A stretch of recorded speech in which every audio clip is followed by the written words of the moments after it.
No. Shall I do it from there? Yeah.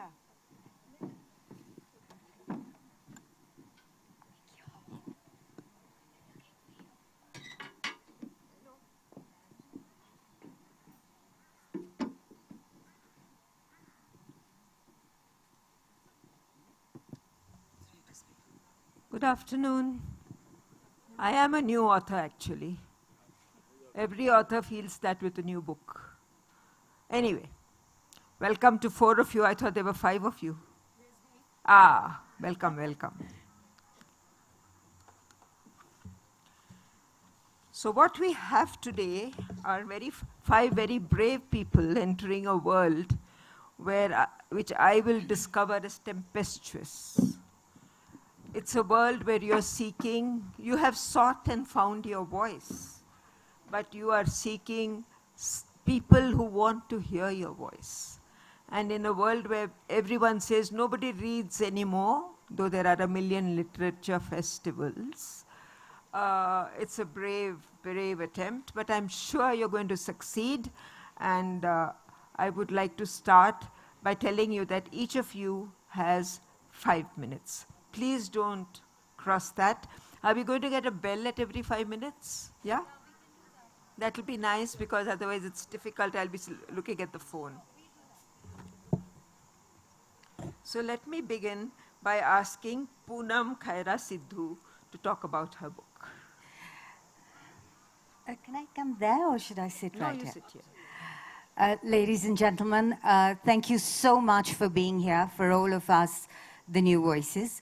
I know Satya says that it's a brave world, but as someone who just got 900 rupees from the sale of her book, I'm pretty excited about entering the world of literature.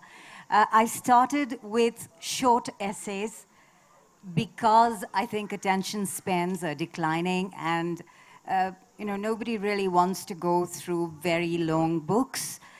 Which is why I'm hoping that a lot of you are going to buy my book, which we're offering at a very special price for everyone attending here today.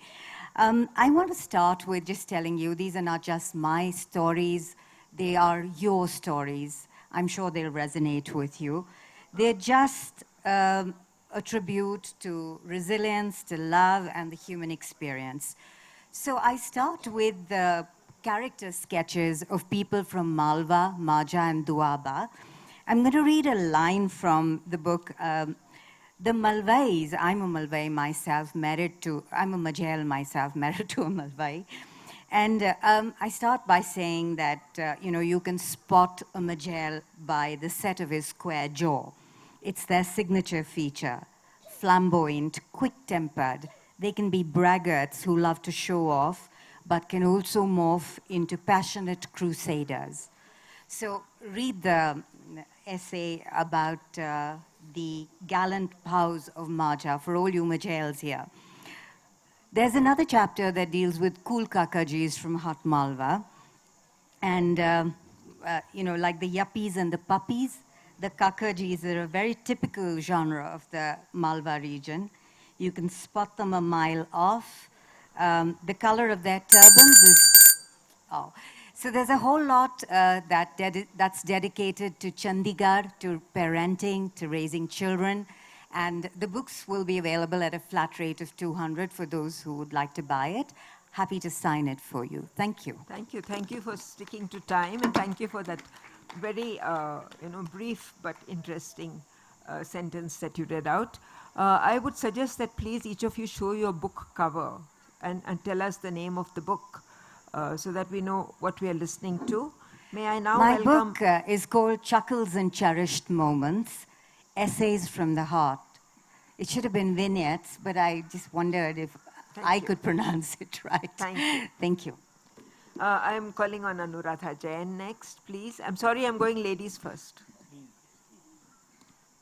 Hi, in the beginning, I want to thank the Kasauli Lit Fest for having me here. My book is called Delhi, a Nature Journal. It is essentially a nature journal of Delhi, which which is a way of saying that it looks at the city through a different dimension. In a metropolitan and such a dense metropolitan city such as Delhi, where our lives are geared just, to go to work and come home and look after our children, and it's a different way of looking at it. If you pause for a minute and look at the nature around you, it exists everywhere. Nature thrives in all conditions. I look at Delhi through the changing seasons, the trees and the birds and the clouds, and what they all mean for us. Like in summer, if you stop for a minute and appreciate the laburnum trees, or during winter, if you look at the Saptaparni, which is flowering in October, and various research has shown that listening to the dawn chorus or even being out in nature is good for you. It's good for our mental health. So this is a different book. It is a book which follows the Delhi through the seasons, through the shifting environment of Delhi. And I have found that this is a gap in the market. Mr. Khushwant Singh had his first book on. I read his book and I was impressed and wanted to try my own. And this is what the book is essentially about. And even though Delhi is in the tropics, it is sufficiently away from the equator to have distinct seasons.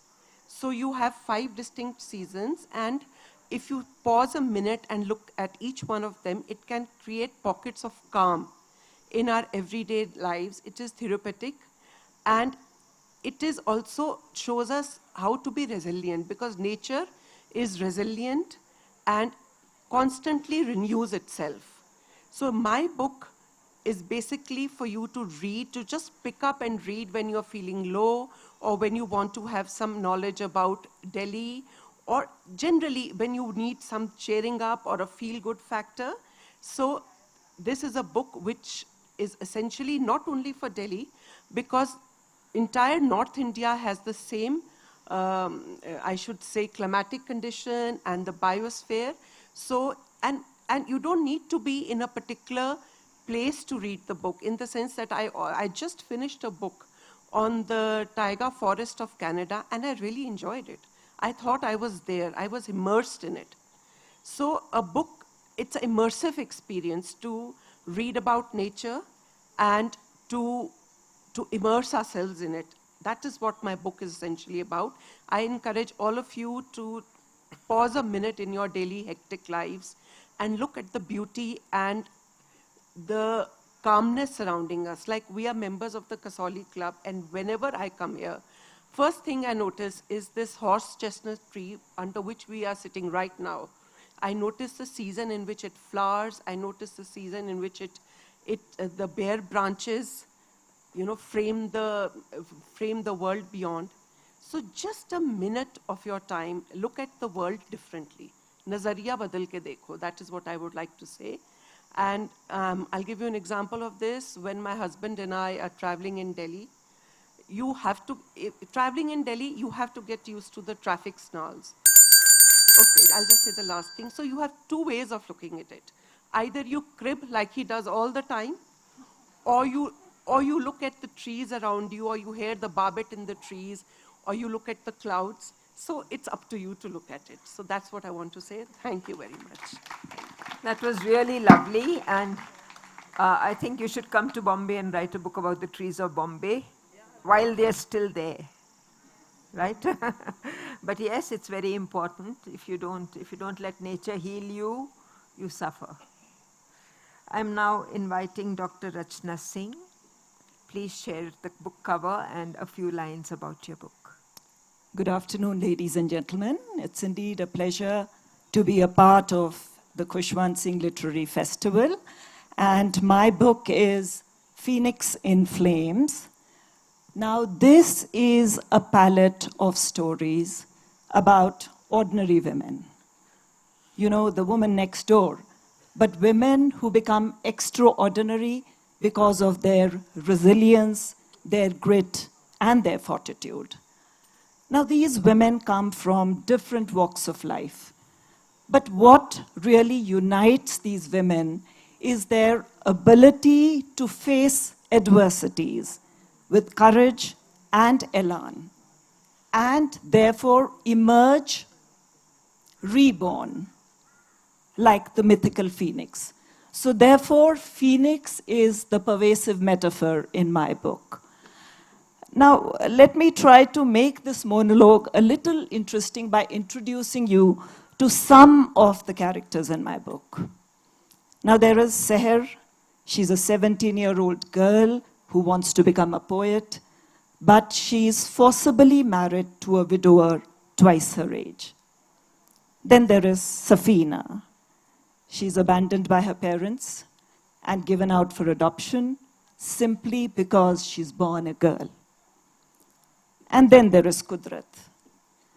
She's an educated woman, a sportsperson of international repute, but she happens to marry into a seemingly progressive family. And she becomes the victim of physical as well as psychological abuse. So these stories are very heartbreaking, of course, but at the same time, they're also very empowering because they are talking about women who triumph over their fears and their tragedies and who fight societal restrictions tooth and nail. So let me just pause for a second here and admit very honestly to all of you that these are actually true stories. Now, I've dressed them up in the garb of fiction simply to protect and safeguard the identities of these women. I met these women in the last few decades, and their stories were so compelling that I was forced to write about them. So I'll just end on a tail piece and say that just because these stories are women-centric, they are not just for women. They are for every educated individual, progressive individual, man or woman, who wants to see this world a safer and happier place for women. Thank you. Thank you. Thank you for giving these unknown women a voice, for sensitizing society to the fact that we take a lot of suffering for granted, and hopefully we will do something about it if you read your stories. Thank you. May I call upon General KJ Singh to present his book? When I retired after 40 years of service in army, I decided to do what most generals do. That is, try and be a scholar warrior. It's a latest catchword. So found a very brave editor, and we decided to do a column. A weekly column in Times of India, regional edition. So started with a weekly column, but I realized, and it was my idea. So in Punjab they say, "Jada bole, ohi bua khole." So he told me, "You start." So I had to convince Jal Panag to do the other week because I said I don't have so many subjects. And then after Jal Panag had some issues, then I had to convince Jal Huda to join me. But Jal Huda also left. So for me, it has been a 7-year-long journey.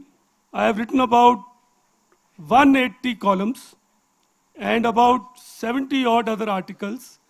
Now, when you write such columns, they are catchy and they are issue-based, they are contextual, so you acquire readership and followers. So people then tell you, "Sir, you must write a book."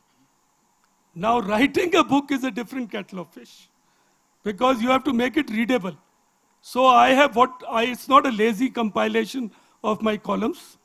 I have written longer pieces for think tanks, so I have used them as the platforms. I have updated and tried to beef it up with some graphical maps. So every third, fourth page, you'll have a map. You'll be graphically oriented to where you are. Geostrategy is all about that. And also, I have divided it into about 20 sections. So you can just go there. You don't have to start reading from page 1 to, it's a 400-page effort But say you want to read about Indus Water Treaty, you can go there. And then you have to make it readable and interesting also. So let me tell you something from the book. See, we all have this romanticism about Pakistan. We feel people in Pakistan are like us. But have you ever wondered, 3 muhajirs, muhajirs are the people who went from India, who speak Urdu. In Pakistan, muhajir is an abuse. You know, they became chiefs in Pakistan. So the first one, Ziaul Haq, what did he do? He was from Jalandhar, St. Stephen's.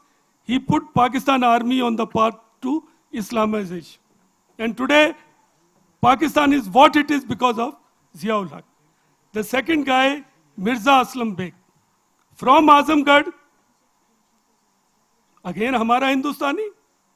But what does he do? He starts a proxy war in Kashmir. The third guy, Parvez Musharraf, from Delhi. Naharwali Haveli, Delhi. And what does he do to us? Kargil. So, it's interesting. Go through it. Buy the book. You won't get very bored. It'll give you a primer into how to look at issues of national security.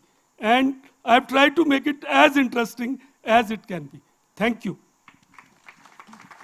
Wow, thank you. 400 pages. Wow. Congratulations.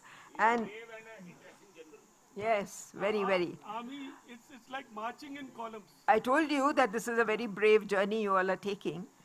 Last but not the least, I am calling on Dr. Anand Gokani to speak on his book.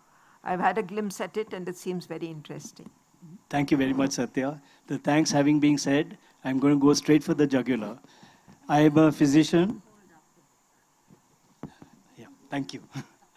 I'm a physician by profession, and I've attained, with God's mercy, a certain degree of seniority as a physician in Bombay and as well in India.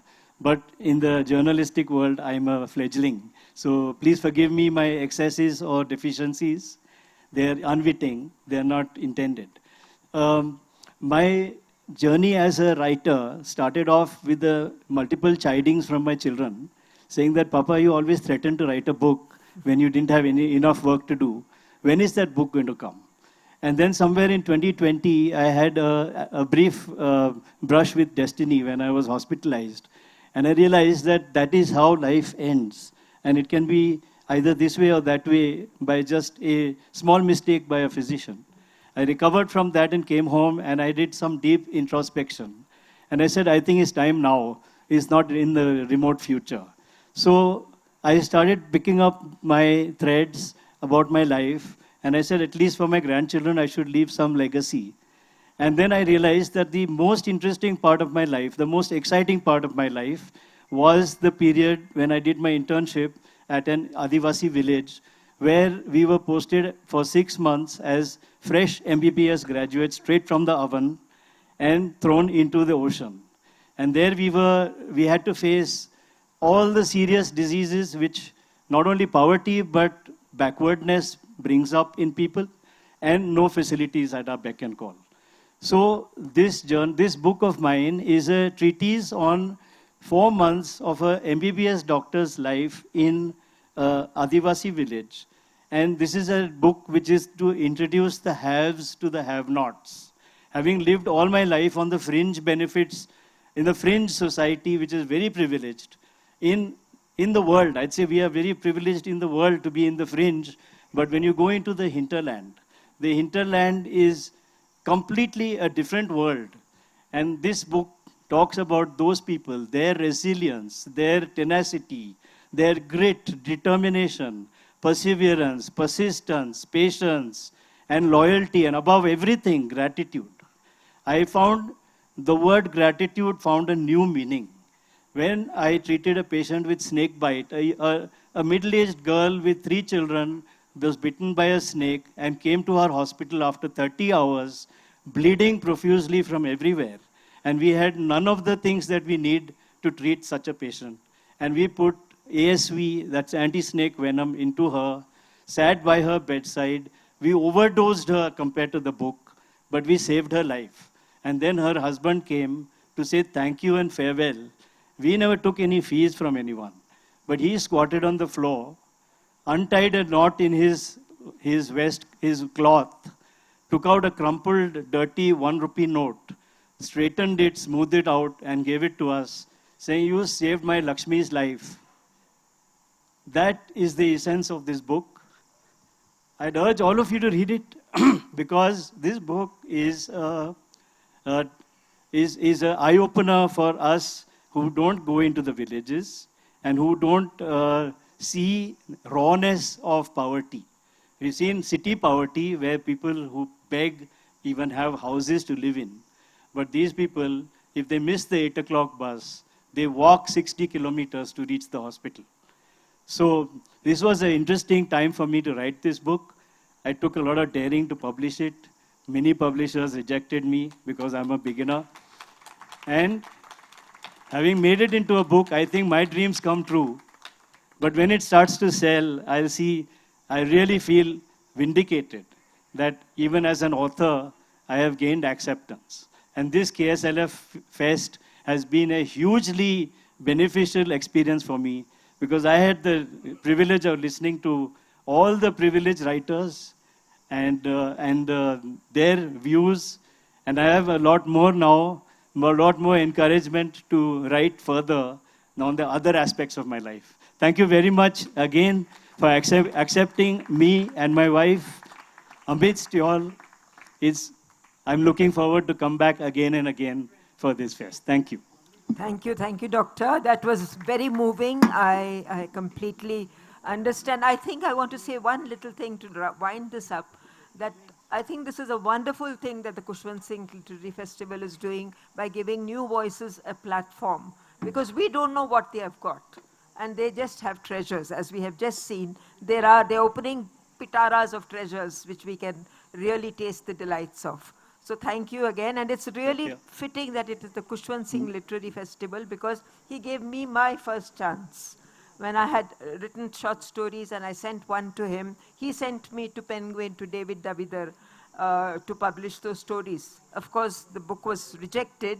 And of course, the book is still in print through another publisher. But yes, it is right that this is the platform for all of you. Thank you for sharing your story.